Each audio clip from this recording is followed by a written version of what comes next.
Salut les rêveurs. Donc déjà, merci beaucoup d'être présents pour ce second épisode. Il était temps, enfin pouvoir vous faire de vraies images en extérieur, vous montrer un petit peu ce concept de chaîne que j'ai eu depuis un bon moment et que je n'avais jamais réussi à mettre en pratique. Alors, tout d'abord, notre premier invité, enfin, Lou Catas. Oui, vous avez bien entendu, Lou Catas, c'est de l'occitan, mais plutôt que d'en parler tout de suite, sa présentation.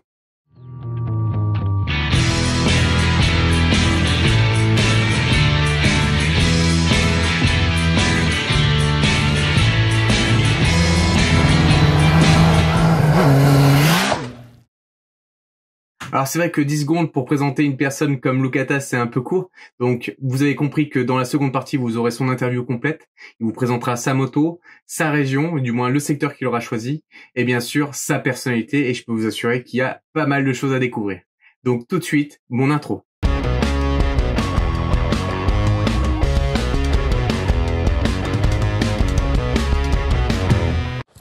Bonjour Lou Catas. Bonjour. Bon déjà merci beaucoup d'être avec nous pour c'est ce deuxième épisode en fait, oui. Et réellement le premier en extérieur. Déjà pourquoi Lou Catas? Le chat, parce que y en a qui m'attribuent le fait de porter malheur, hein, et parce qu'il leur arrive que des histoires quand ils essayent de me suivre ou de me doubler, et puis finalement il me fallait trouver un nom, donc le chat je trouve que ça va pas mal.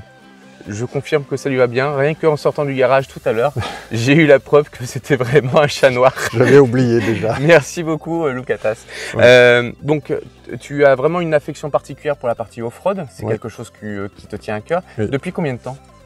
Depuis toujours, mais c'est surtout les radars qui me font quitter la route.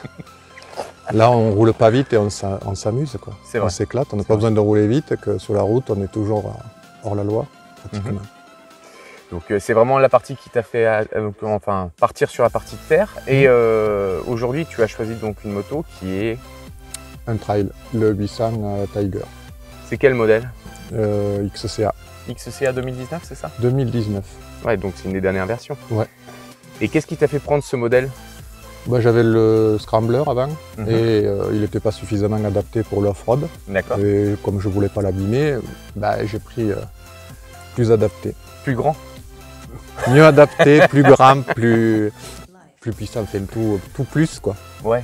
Qu'est-ce qui aujourd'hui, c'est une moto qui peut être utilisée pour un jeune permis? Ouais, ouais, c'est ça. Hein. Tout le monde peut monter dessus du moment que les pieds touchent par terre, et après brider en A2 de toute façon, c'est bridable. D'accord. Et ça marche bien. Et c'est une moto que tu conseillerais réellement pour un débutant? Pour quelqu'un qui commence? Plus débutant, tout débutant le plus léger possible. Donc même s'il trouve une cylindrée plus petite, mais bon là l'avantage c'est qu'il a un moteur de roadster, ouais, et qu'il a un trail. Ouais. Donc elle passe partout. Bien sûr. Elle fait tout. Elle a l'avantage de tout faire. Elle fait tout. Routière et en même temps off-road. C'est cette particularité en off-road, parce que malgré tout, ça va faire maintenant quelques balades que je fais avec Lou Catas. C'est quelqu'un qui aime prendre des risques? Non, calculer. Pas calculer. Oui, ouais, calculer. Il dit calculer, ouais. D'accord, calculer. Et en dehors de ça, donc quel est ton métier? Qu'est-ce que tu fais dans la vie en général? Je fais un peu de tout là. Je fais de l'apiculture, du maraîchage en permaculture, de l'éco-pâturage. Okay. Je vais un peu dans tous les sens, donc il faut voir. Oui, mais quand tu dis dans tous les sens, c'est quand même plus tourné vers la nature. Oui, tourné vers la nature. Bon. C'est un des éléments qui t'a fait aussi apprécier le off-road. Tu m'en parlais une fois ou deux, c'est quelque chose que... Oui, j'ai toujours été proche de la nature. Physiquement, après, j'ai plus les capacités pour en profiter comme je voudrais, mais c'est là où je suis bien. C'est vrai que c'est un moment où on est face à la nature, au calme, on profite de paysages magnifiques. Vous verrez ça dans sa vidéo. D'ailleurs, le lieu que tu as choisi, oui. Pourquoi? Parce que je me suis perdu plusieurs fois ici et que j'y reviens souvent. Ça m'est arrivé de tomber en panne avec une moto qui ne tombe jamais en panne normalement. Et donc c'est qu'il y a quelque chose qu'il faut que je fasse ici. Il doit bien y avoir quelque chose qui m'attire ici. Et puis le lieu est sympa, il y a plein de choses à découvrir. C'est sublime. Voilà. Donc on est à Saint-Saturnin de Lucian. Qui est situé pas très loin, c'est entre le Salagou et les Gorges de l'Hérault, pour ceux qui connaissent un peu le secteur. Je vous invite fortement à venir le découvrir. Je vous mettrai également le GPX dans la description de la vidéo, histoire que vous puissiez venir au moins jusqu'ici.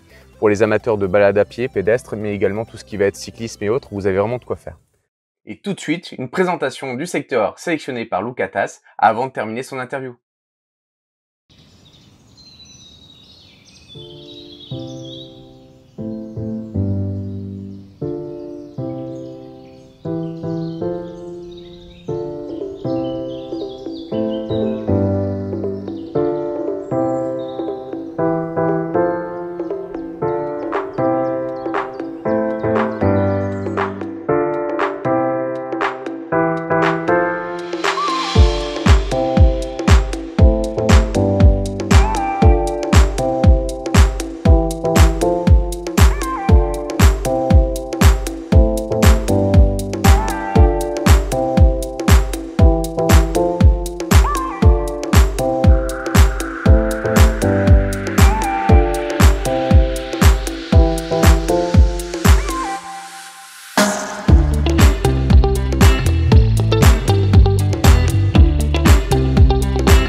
Et donc aujourd'hui, tu participes au rêve de Balou.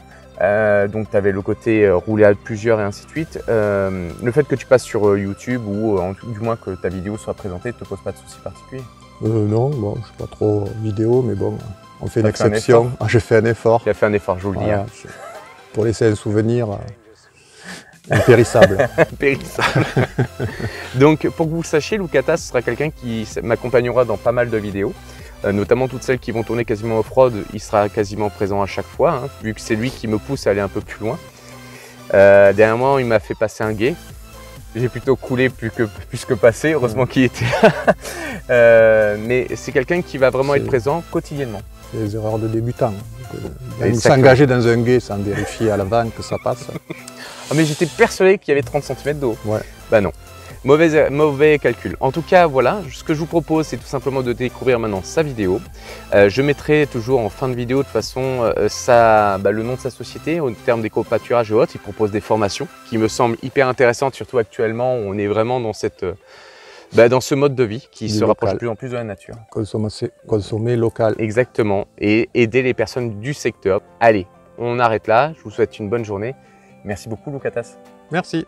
Bon visionnage.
Et voilà, c'est la fin de ce second épisode des Rêves de Balou.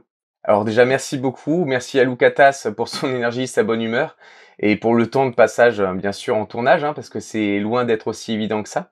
Je tiens à m'excuser pour la première partie où le son est très métallique. Je n'avais pas encore reçu les micros cravates, donc j'espère que la deuxième partie, vous aurez remarqué une petite différence. Les vidéos, je cherche encore un petit peu mes repères au niveau des tournages et comment emmener des images pour que ça puisse aussi vous donner envie de découvrir ce secteur, mais également d'apprécier la partie moto. Donc je suis tout oui, si vous avez des critiques à faire là-dessus, n'hésitez pas, c'est avec grand plaisir. Dans le prochain épisode, vous aurez le plaisir de découvrir donc un tournage qui se tournera du côté des Gorges de la Vis, et le prochain donc invité, on repartira toujours sur le même modèle, donc un motard, un lieu, une histoire. Alors à très vite pour le prochain épisode.